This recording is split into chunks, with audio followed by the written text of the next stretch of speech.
so insanely pervasive. If you use email, if you use the internet, if you're on a Zoom call, if you're anything related to the internet, if you're on a website and you see HTTPS,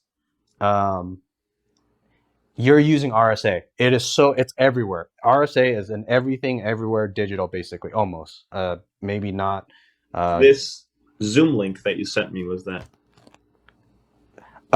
Underneath of what Zoom's doing, they should be using RSA, which I'm pretty sure they are. So if you see HTTPS, I think that link did, but almost everything on the internet is RSA encrypted. So what it is your computer had a private key. It calculated a private key or assigned itself a private key, and then it has a public key. So it went to Zoom, and to Zoom, your computer said, here's my public key.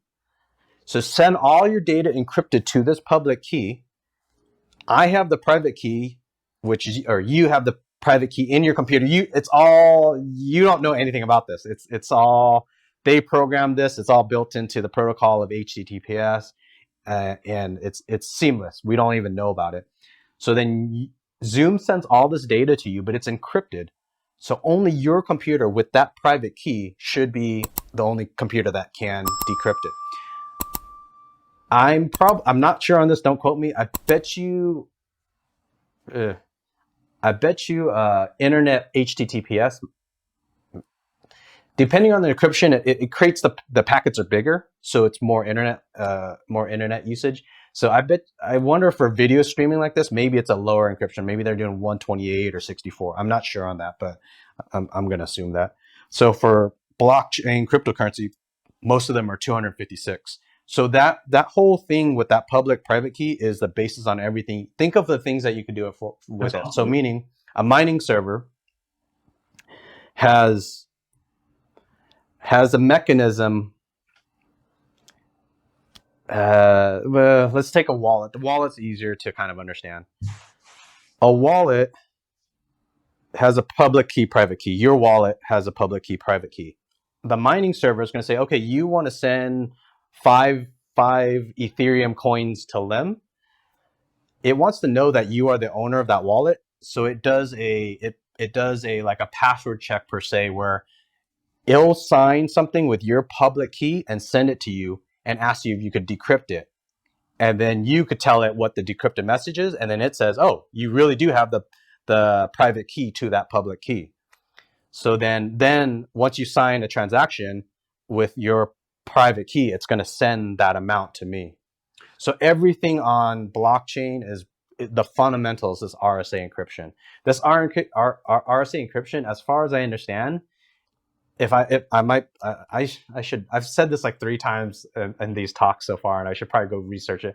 I think it's been since World War II. Like they were doing like smaller bit encryption by hand. People were doing these encryption using 2 prime numbers, encrypting the message, sending it out with a public. Someone across the world gives you their public key. You encrypt the message to their public key. You send it out, and then they could decrypt the message, and they should hopefully be the only one that decrypts the message. Now, back then, because I think they were doing it by hand, so they have to pick the largest encryption that a human, like, meaning the great thing about RSA encryption is it's harder to hack the encryption. Like if I have the private key, I could decrypt it really quick. My computer, I have the private key, it does it real quick. But if someone intercepts that message and tries to decrypt it, it would take for 256-bit encryption. I did the math. It's 1 with 70 zeros behind it, and that's how many years it would take one computer to hack one wallet. Yeah. So the time of the universe, basically. Now it's improbable, but not impossible. Right. So there could be some really crazy fluke.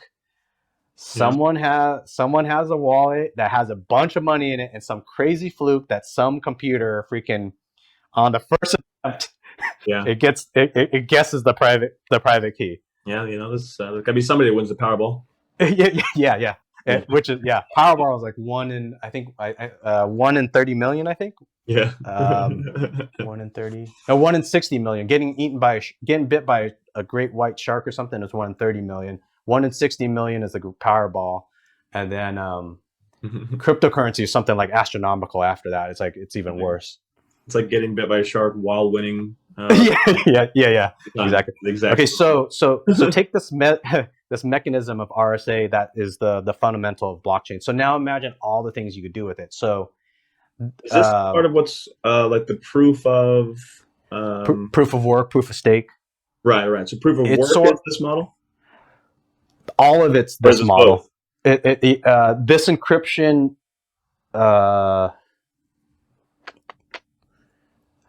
Proof of work, proof of stake uses this encryption. They all use this encryption. This encryption is it's the security protocol that they use to be able to send secure messages back and forth. Okay. So now if you have a private key to a wallet, and say we change this paradigm shift to, let's make this wallet your identity. Let's just go with that. Where maybe you need your fingerprint, maybe